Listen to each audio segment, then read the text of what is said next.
नमः शिवाय। ॐ नमः शिवाय। ॐ नमः शिवाय। ॐ नमः शिवाय। ॐ नमः शिवाय।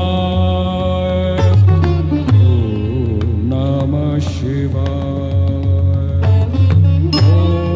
नमः शिवाय। ॐ नमः शिवाय। ॐ नमः शिवाय। ॐ नमः शिवाय। ॐ नमः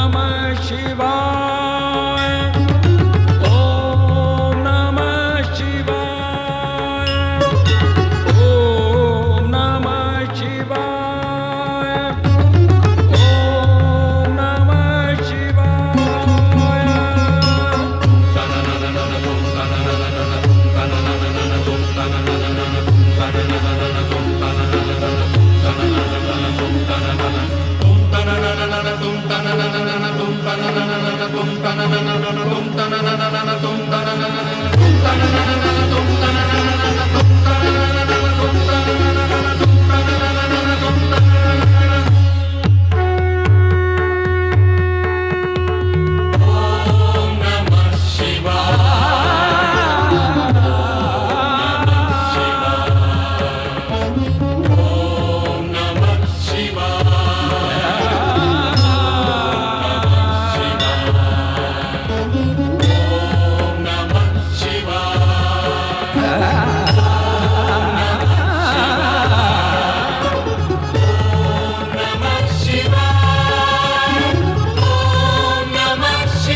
ॐ नमः शिवाय। ॐ नमः शिवाय।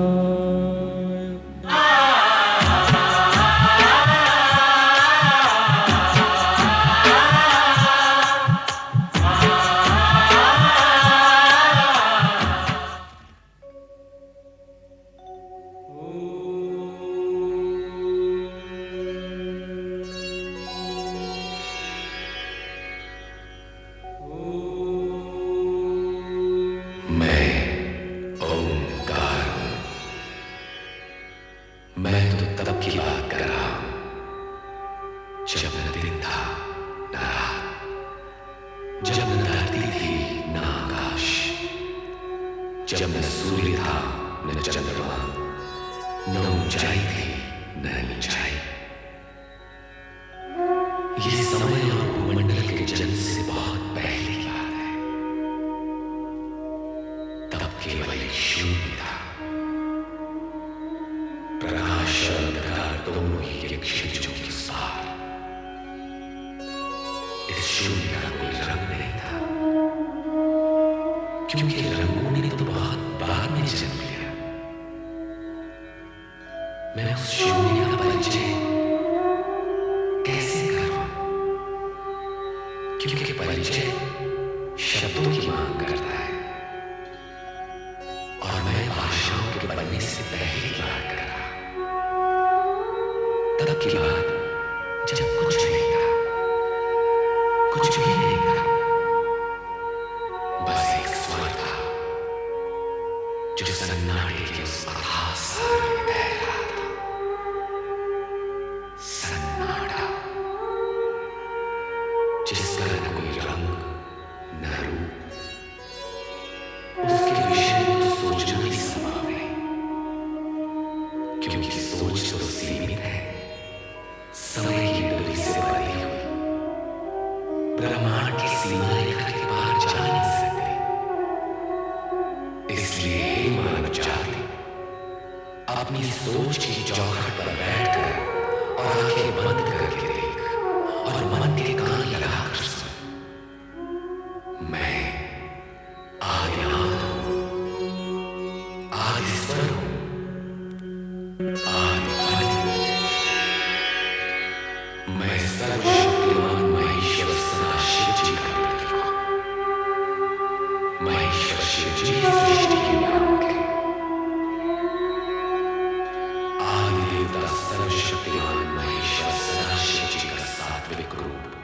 जो पंचानन है, उस स्वरूप का प्रत्यक्ष दर्शनार्थ में स्मरण करता।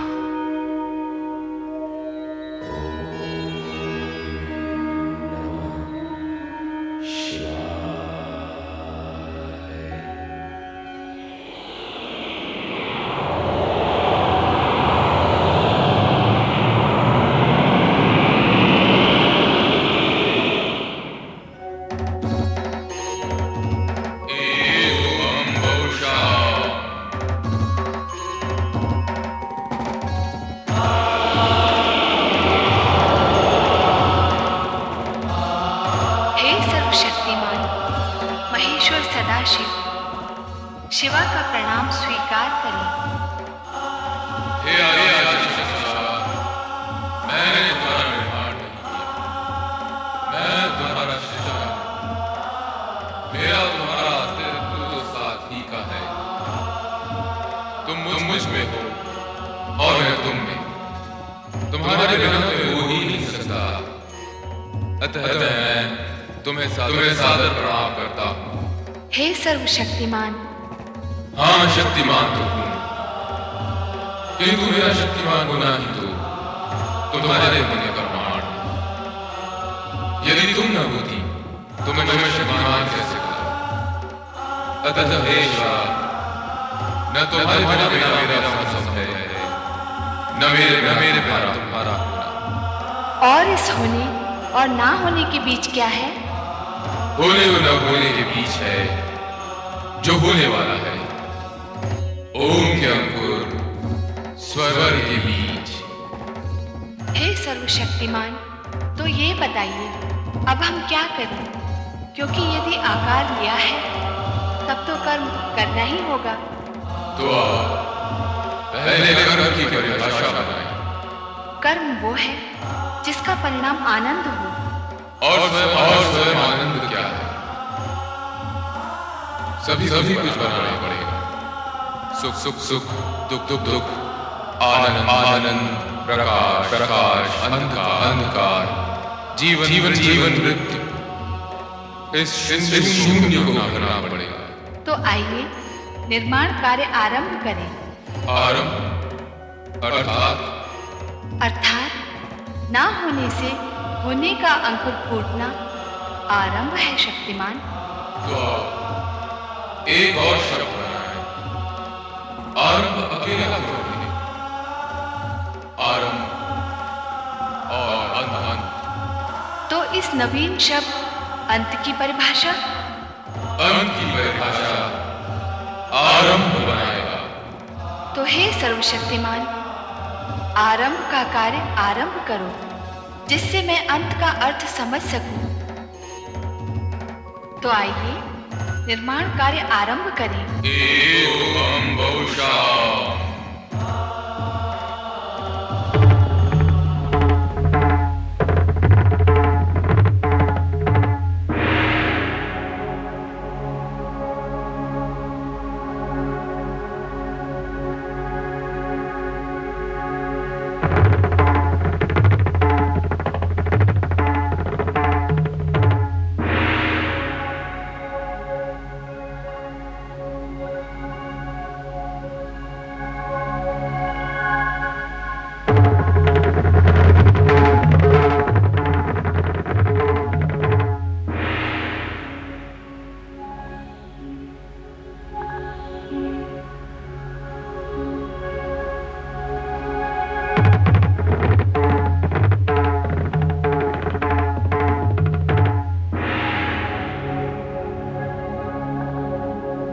इस प्रकार संपूर्ण वातावरण में व्याप्त शून्यता को भरने के लिए देवादिदेव शिव और मां शिवा ने आकाश, वायु, अग्नि, जल, पृथ्वी एवं ग्रह नक्षत्रों की रचना की।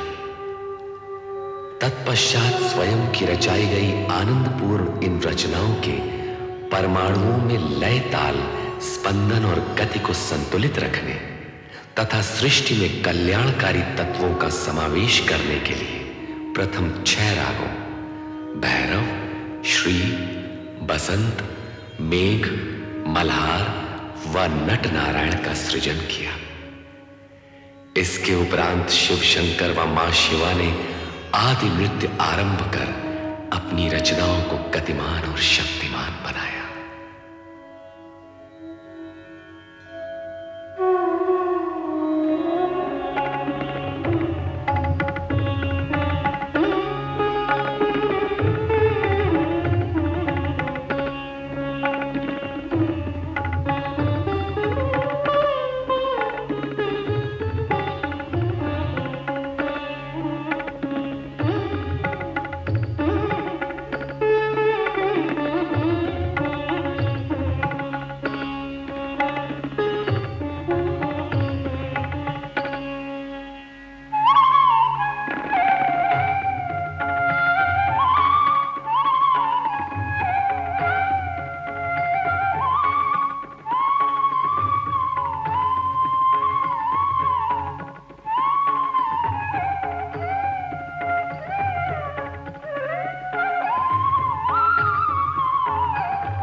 शिवाय।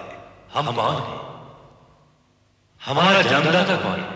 यही प्रश्न हम भी कर रहे हैं कि हम कौन हैं, हम कैसे प्रकट हुए हैं, हमें किसने उत्पन्न किया है, हमारा कार्य क्या है, दायित्व क्या है? हमारे मन में भी ये इच्छा जागृत हो रही है कि हमारा कर्म और कर्तव्य क्या है।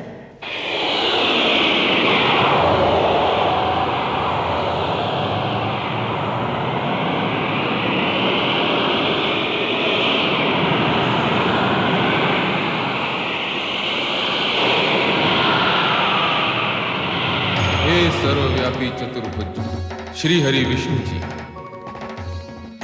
कमल के आसन पर प्रकट होने वाले श्री ब्रह्मा जी, आप दोनों मुझ सदाशिव की सृष्टि कामना से उत्पन्न हुए हैं।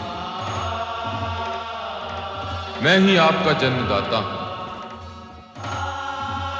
यदि अपने अन्य प्रश्नों के समाधान के इच्छुक हो तो इस ज्योति स्तंभ के आदि अंत का संधान कीजिए, मेरे स्वरूप में प्रवेश कीजिए, मेरे ओर छोर का पता लगाइए।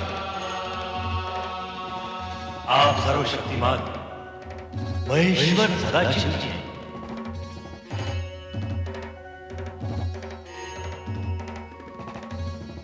ये ज्योति स्तंभ आप ही का स्वरूप है, तो हम इसमें प्रवेश करके इसके आदि अंत का अन्वेषण करेंगे।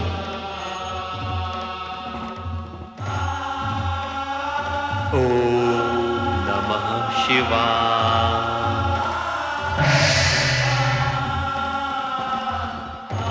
जय हरिकृष्ण जी, आप इस ज्योति स्तंभ के नीचे की छोर का संधान कीजिए। और ब्रह्मदेव, आप इसके ऊपरी छोर का पता लगाइए।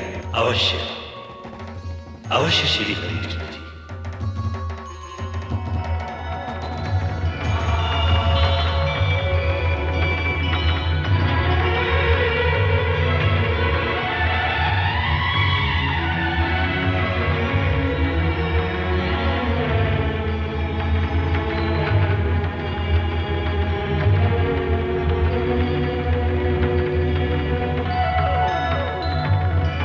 सर्वशक्तिमान महेश्वर सदाशिव जी के ज्योति स्वरूप के आदि अंत का संधान करते हुए श्री ब्रह्मा जी और श्री हरि विष्णु जी की यात्रा निरंतर चलती रही। इस बीच समय का चक्र घूमता चला गया, कई युग बीत गए, परंतु श्री ब्रह्मा जी और श्री हरि विष्णु जी सर्वशक्तिमान महेश्वर सदाशिव जी के ज्योति स्तंभ के ओर छोर का पता नहीं लगा पाए। जल क्या, थल क्या, आकाश क्या, क्या क्या अंतरिक्ष, जहां भी देखो वही आदिदेव श्री सदाशिव की ज्योति स्वरूप से माया का विस्तार दिखता है, जिसका और छोड़ पाना असंभव है, नितांत असंभव। अंत में दोनों अपने प्रस्थान बिंदु की ओर मुड़े और एक स्थान पर उनकी भेंट हुई। ब्रह्मा जी, ऐसा प्रतीत होता है कि सर्वशक्तिमान महेश्वर सदाशिव अनादि अनंत हैं। तब तो हमें संधान यात्रा छोड़कर सर्वशक्तिमान महेश्वर श्री सदाशिव से निवेदन करना होगा।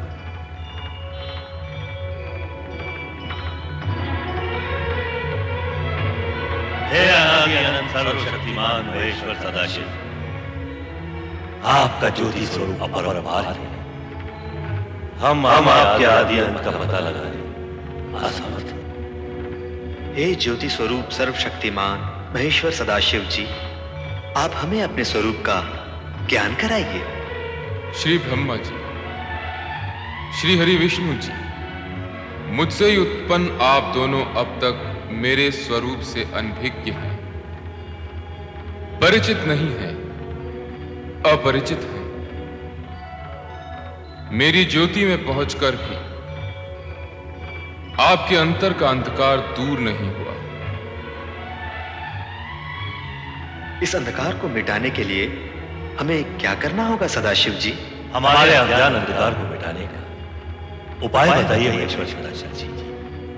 मेरे स्वरूप का दर्शन पाने के लिए अखंड रूप से मेरा ध्यान करते हुए आप दोनों तप कीजिए, तप ही समस्त कार्यों का साधन है। जो आज्ञा।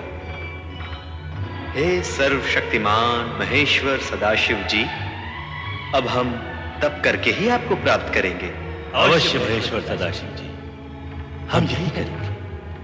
तप करने से आपकी दृष्टि निर्मल होगी और तब मैं साक्षात प्रकट होकर आपका मार्गदर्शन करूंगा। अब आप दोनों तप में लीन हों। ओम नमः शिवाय। ओम नमः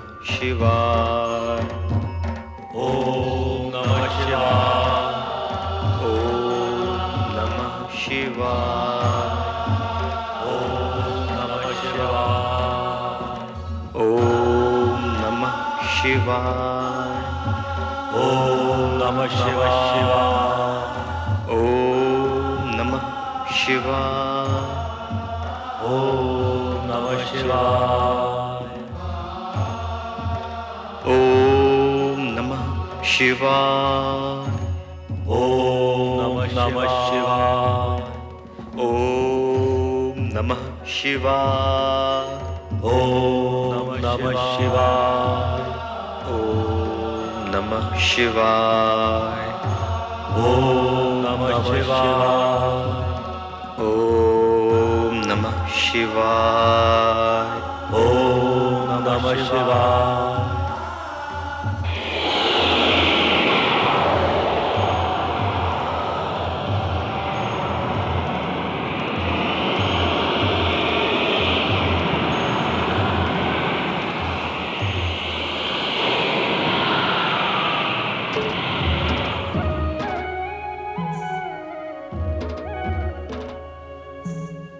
आप कौन है सर्वशक्तिमान?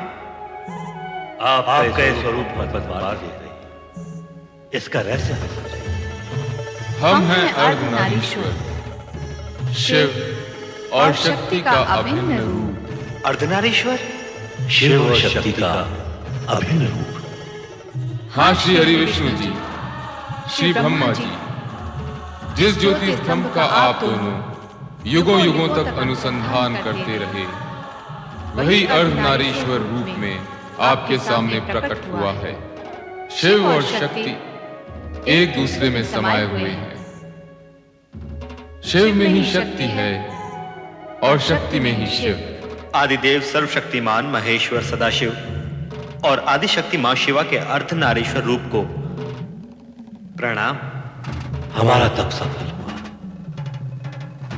आपके दर्शन पाकर हम धन्य हुए।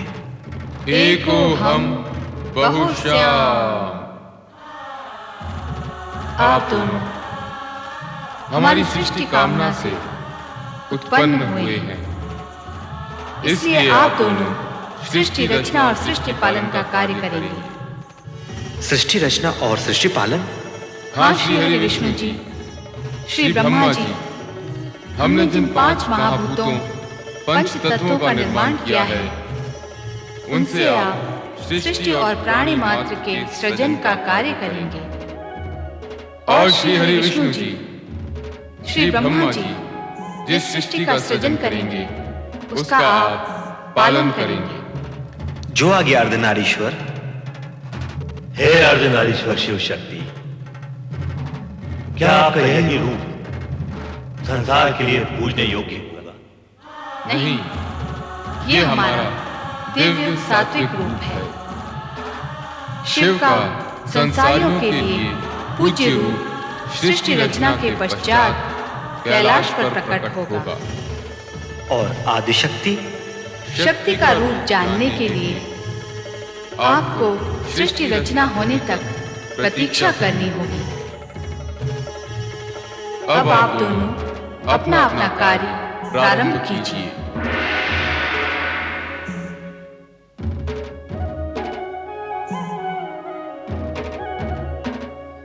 श्री ब्रह्मा जी, अब आप ब्रह्मलोक में स्थित होकर सृष्टि रचना का कार्य प्रारंभ कीजिए। अवश्य श्री हरि विष्णु जी।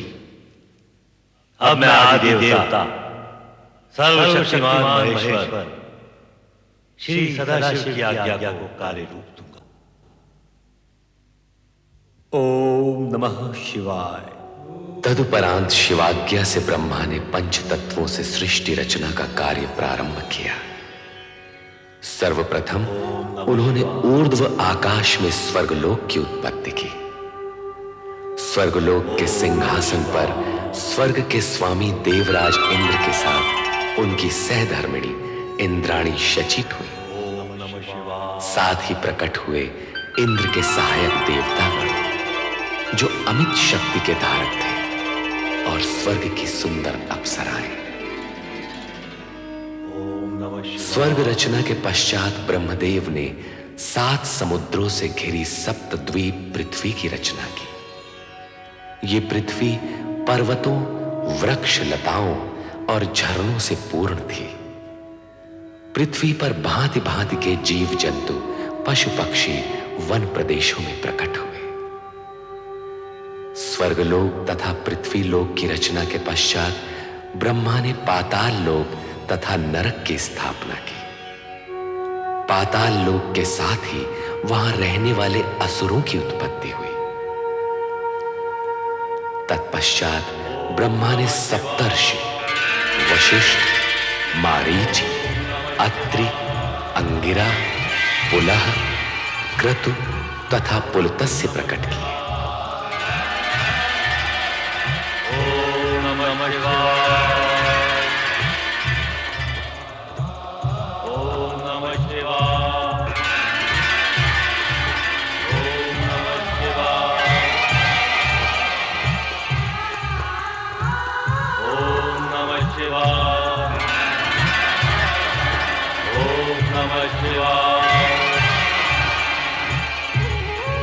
ओम नमः शिवाय।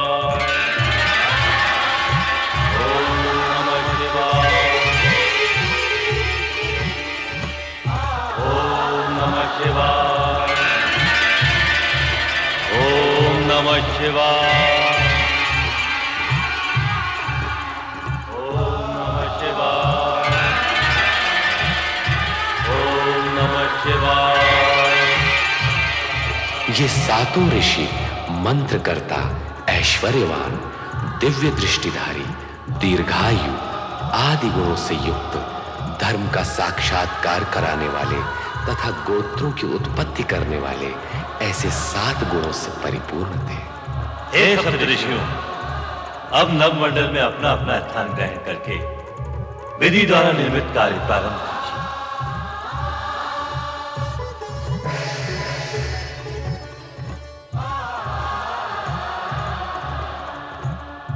ओम नमः शिवाय। प्रणाम परमपिता। ओम नमः शिवाय।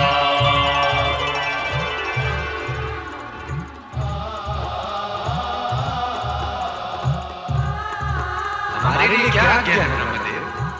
कामदेव, तुम्हारा कार्य होगा जुगलों में कामेच्छा उत्पन्न करना। और वसंत, तुम प्रकृति में सौंदर्य प्रकट करोगे। सृष्टि की रचना के लिए यह अति आवश्यक अंग है।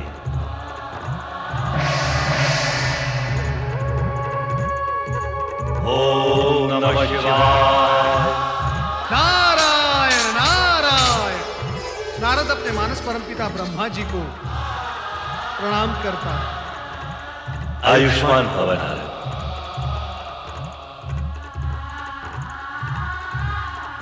तुम श्री हरि विष्णु के परम भक्त के रूप में प्रसिद्ध होकर संसार में धर्म और भक्ति का प्रचार करते हुए संसारियों की उलझी हुई समस्याएं सुलझाओगे।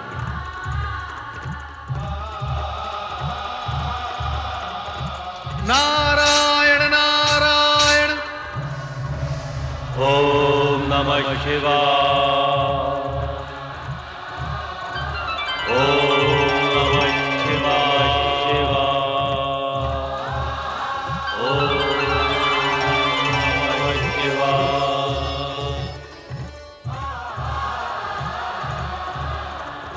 सृष्टि में प्रकट होने वाले प्रथम पुरुष तुम मनु महाराज के नाम से जगत में प्रसिद्ध होगे।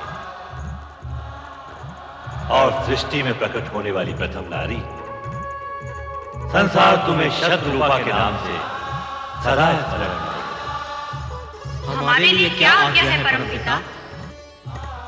आप दोनों वैदिक तथा सनातन धार्मिक विधि के अनुसार एक दूसरे को पति पत्नी के रूप में स्वीकार करके मैथुनी सृष्टि द्वारा प्रजोत्पत्ति का कार्य प्रारंभ कीजिए। जैसी आपकी आज्ञा परमपिता।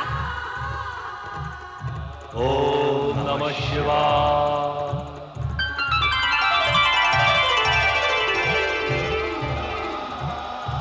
मेरे लिए क्या आज्ञा है परमदेव ब्रह्मा जी? संध्या, तुम मनुष्यों में यज्ञ हवन की रुचि जगाने, इष्ट देवों तथा पितरों के प्रति आराधना का माध्यम बनने के लिए प्रकट हुई। तुम धर्म ऋषि के आश्रम में स्थान ग्रहण करो। जैसी आज्ञा परम देव की। ओम नमः शिवाय।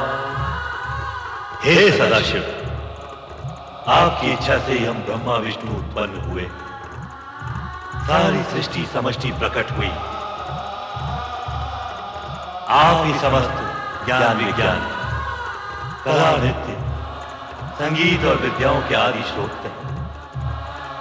मैं आपसे प्रार्थना करता हूं कि विद्या, निपुणता तथा संगीत साहित्य की प्रेरणा समस्त सृष्टि के प्राणियों में जगाने के लिए देवी स्वरूपिणी एक दिव्य शक्ति को प्रकट करें, जिसके मानव मात्र में विद्या, बुद्धि तथा कला संस्कृति प्रकट हो।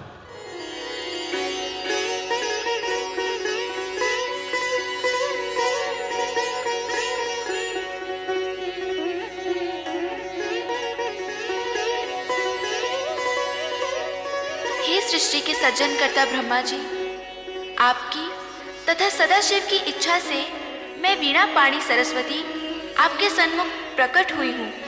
मेरे लिए क्या आज्ञा है? हे महादेवी सरस्वती, इस सृष्टि में कला संगीत, ज्ञान विज्ञान एवं समस्त विद्याएं तुम्हारी उपासना से सिद्ध होंगी। जिज्ञासा ही मानवता को विद्या प्रदान करती है। मेरी यही कामना है। सृष्टि के सृजनहार ब्रह्मा जी की इच्छा का आदर अवश्य करूंगी। इस प्रकार ब्रह्मा सृष्टि की रचना में इतने आत्मविभोर हो गए कि वे अपने मानस में उत्पन्न अपने पुत्र दक्ष को प्रकट करना सर्वथा भूल गए। तब स्वयं दक्ष ने पीड़ित होकर ब्रह्मा को कठोर शब्दों में स्मरण कराया। मुझे भी प्रकट कीजिए परमपिता। आप अपने पुत्र दक्ष को उत्पन्न करना कैसे भूल गए? परमपिता, आपके मन में मेरा उद्भव हो चुका है। मैं अपने बाहर आने का मार्ग खोजते खोजते आपके चरण के अंगुष्ठ तक आ पहुंचा हूं। मुझे भी प्रकट कीजिए परमपिता, मुझे भी प्रकट कीजिए। दक्ष, मैं अपने से उत्पन्न मानस पुत्र पुत्रियों को देखने में ऐसा विभोर हुआ कि तुम्हारा ध्यान ही नहीं रहा।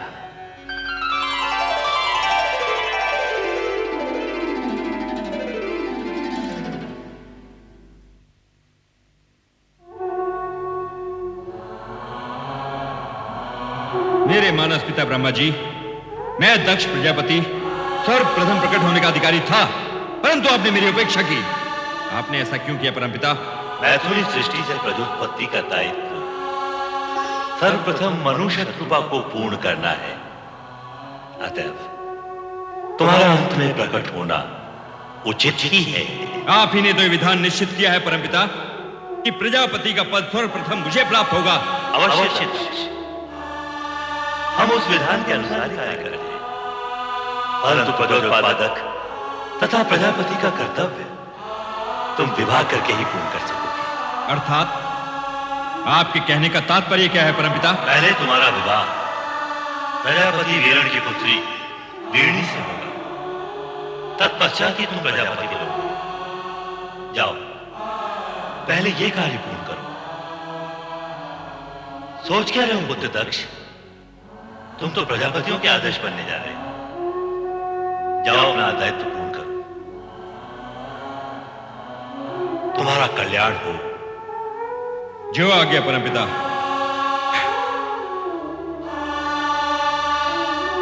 ओम नमः शिवाय। और इस प्रकार सृष्टि की 3 प्रधान एवं मूल वृत्तियों में से तामसिक वृत्ति के प्रतिनिधि के रूप में दक्ष ने जन्म लेकर अहंकार की वृत्ति को जन्म दिया।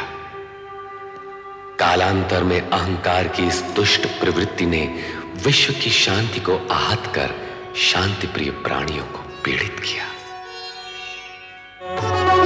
ओम नमः शिवाय।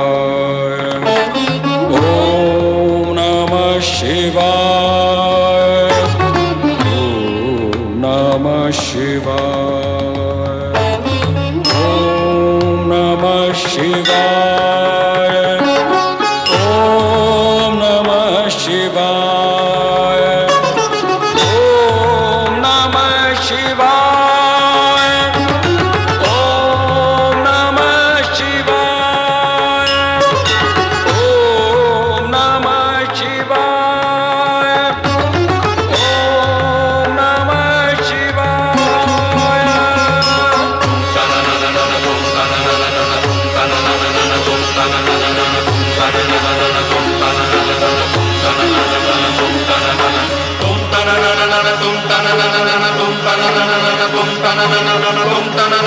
तुम